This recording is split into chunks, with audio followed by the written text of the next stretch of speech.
choses sont un peu bloquées en France et toutes les initiatives qui consistent à décloisonner les filières professionnelles, décloisonner les territoires, décloisonner les entreprises sont bonnes à prendre. Je savais qu'effectivement il y avait déjà des choses qui tournaient autour de départs volontaires en lien avec de la GPSC, mais je trouve que ça m'a permis effectivement d'approfondir un sujet sur lequel je pense qu'on peut éventuellement avoir des choses à exploiter pour l'avenir. Sur la forme, ce qui est tout à fait intéressant, c'est effectivement d'avoir le témoignage d'un professionnel qui vient expliquer concrètement comment il a mis en œuvre ce qui a été présenté dans une première partie et qui communique sur les difficultés qu'il a pu avoir de façon très transparente. Une vraie complémentarité nécessaire pour comprendre l'enjeu global. Des exemples, du benchmarking et en fait comme ça me permet de réfléchir sur mon plan d'action pour mon année à venir. Donc ça m'a donné quelques pistes pour nourrir un petit peu la réflexion et la suite de nos redéploiements.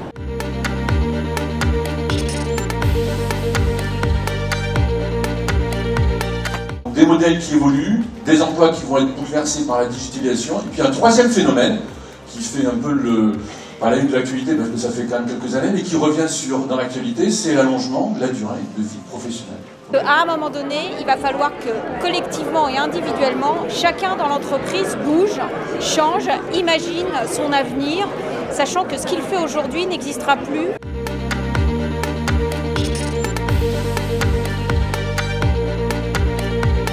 Le premier fondement, c'est de mettre en place un cadre et des processus qui soient clairs, qui soient transparents avec tous les acteurs de l'entreprise. Toute cette démarche, elle repose quand même sur une connaissance des métiers, des compétences de l'entreprise, sur un bon diagnostic partagé avec son business et également sur en fait la mobilisation de l'ensemble des acteurs et des processus. On a un cadre de moyen terme qui permet de gérer de façon active l'emploi et de piloter les mobilités. La GPEC in, GPEC out, c'est la réunion en fait de la GPEC. Vous savez qu'on a obligation tous les 3 ans d'ouvrir une négociation autour de la GPEC et d'un PSE. Parce que si vous êtes dans des contextes où vous avez dû, pour différentes raisons, lancer des PSE successifs, rapprochés, il y a un certain nombre d'effets pervers que vous ne pouvez éviter. D'abord le coût, la perte de talent, ensuite. Troisièmement, le côté disruptif en termes de mobilité interne, puisqu'on est là pour parler de mobilité. Les PSE ne sont pas compatibles avec une mobilité sereine, projetée dans l'avenir, en anticipation. Cet accord est négocié pour 3 ans. Un certain nombre des collaborateurs qui sont sur des postes que vous avez estimés être en décroissance vont pouvoir non seulement quitter l'entreprise, mais également y rester, c'est le but, et donc aller sur des postes que vous avez par contre identifiés comme étant des postes en développement, en tension, en croissance, et donc votre coût de restructuration sera au final diminué. C'est une approche sociétale et pour accompagner le changement et la stratégie de l'entreprise de manière efficace et économique.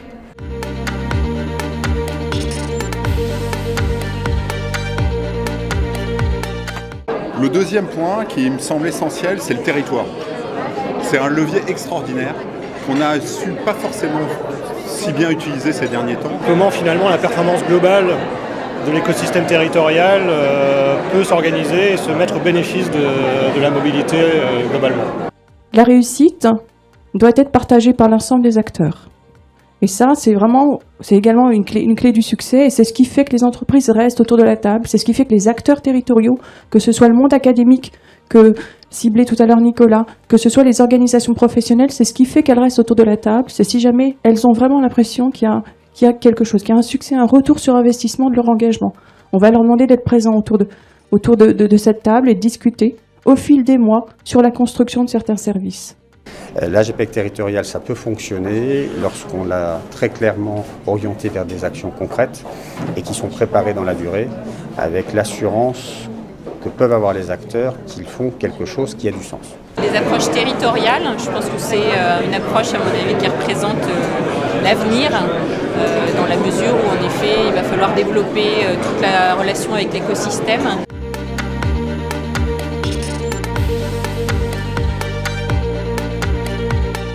C'est d'être capable d'aligner l'ensemble des collaborateurs de l'entreprise, du COMEX jusqu'aux salariés, et de pouvoir ensemble créer cette dynamique de la mobilité. agilité à tous les niveaux, agilité de l'entreprise pour s'adapter à son environnement et aux transformations auxquelles elle est confrontée, mais agilité bien sûr du collaborateur pour se lancer dans des évolutions de carrière, dans des parcours différents qui vont nécessiter pour lui des changements de repères importants.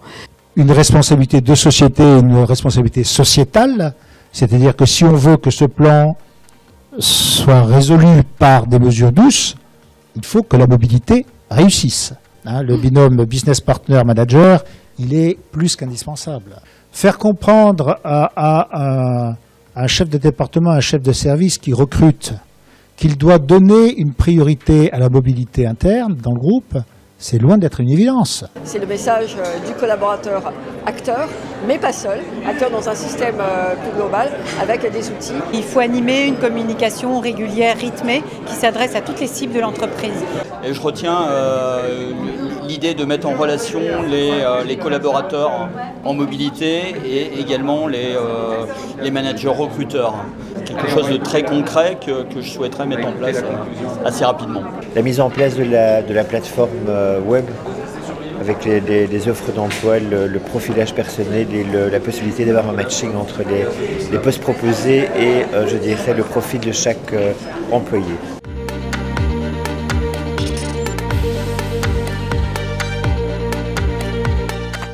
Parfois, on conserve une approche un peu mécaniste, on regarde les compétences, vers quoi on peut emmener, etc. Alors que fondamentalement, le ressort du parcours individuel de chacun, c'est soit son identité professionnelle, effectivement, soit son aspiration, peut-être une aspiration à faire autre chose. Et je crois que dans l'approche que l'ensemble des acteurs qui accompagnent les salariés, les demandeurs d'emploi peuvent avoir de cette question-là. Je pense que c'est une dimension qui n'est pas suffisamment prise en compte. La mise en œuvre de l'ensemble des dispositions de l'accord, c'est quelque chose d'extrêmement prenant. Et pour autant, on commence à construire les conditions de la réussite du prochain accord. C'est sur cette notion de responsabilité qu'il faut qu'on continue à travailler. On est sur de l'anticipation. De quoi est-ce qu'on aura besoin demain et comment on s'y prépare et comment on accompagne de façon à ce que chacun y trouve son compte. J'ai envie de dire que ce soit dans l'entreprise elle-même ou ailleurs dans d'autres entreprises. Pour que ça fonctionne, pour que la mobilité fonctionne, il faut qu'il y ait cette dimension stratégique, c'est-à-dire la compréhension des enjeux, d'abord la connaissance des enjeux, le travail de la DRH, la compréhension des enjeux par les salariés et en fait donc le fait qu'ils s'inscrivent dans le mouvement et qu'ils deviennent eux-mêmes acteurs pour le coup de leur devenir professionnel. Cette formule, ce format permet d'avoir un approfondissement sur les sujets et des regards très croisés par différents interlocuteurs. L'articulation des trois ateliers jusqu'à la table ronde, je dirais que les trois avaient un intérêt d'être dans cette dynamique. Et j'ai vraiment apprécié aussi la qualité des interlocuteurs. Moi j'aime bien le mixage entre une partie un peu conceptuelle et puis un côté pratique et réalisation donc, de ce qui se passe au sein des entreprises.